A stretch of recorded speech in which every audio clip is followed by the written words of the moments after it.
வணக்கம் அன்பர்களே, வாங்க நாம இன்னைக்கு ப்ரௌன் கடலையில சுண்டல் எப்படி செய்யறதுன்னு பார்க்கலாம்.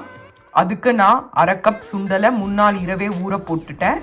ஊற போட்டதை 2 முறை அலம்பிட்டு நாம இப்போ இதை குக்கர்ல ஒரு 2 விசில்லேருந்து 3 விசில் வரைக்கும் வேக வச்சு எடுத்துக்கோங்க.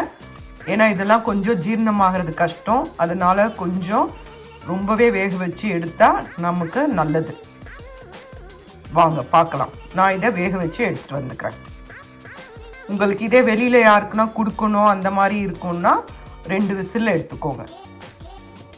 பாருங்க, நான் இப்போ இந்த கொண்டக்கடலைய வேக வச்சு வடிகட்டி கொண்டு வந்துட்டேன். இதுல தேவையான அளவு உப்பு சேர்த்துக்கோங்க. அதுக்கு பிறகு ஒரு பேன்ல கடுகு, உளுத்தம்பருப்பு, பெருங்காயம் சேர்த்து அதை ஃப்ரை பண்ணிட்ட பிறகு நாம எப்பவும் போல கறிவேப்பிலை, இஞ்சி, பச்சை மிளகா 2 டேபிள் ஸ்பூன், தேங்காய் எடுத்துக்கலாம். வாங்க இப்போ நாம தாளிப்பு எப்படி பண்றதுன்னு பார்க்கலாம்.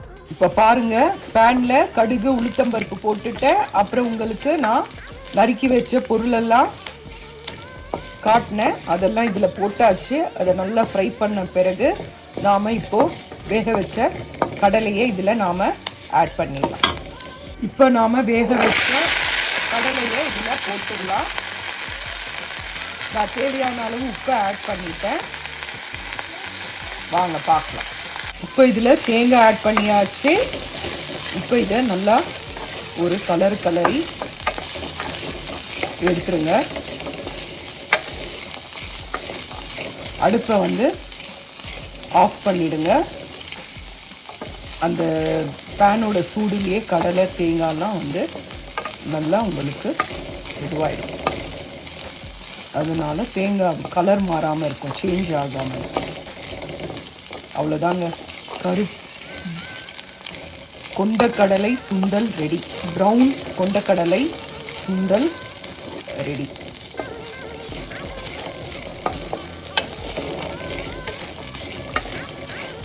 ப்ரௌன் சென்னா சுண்டல்.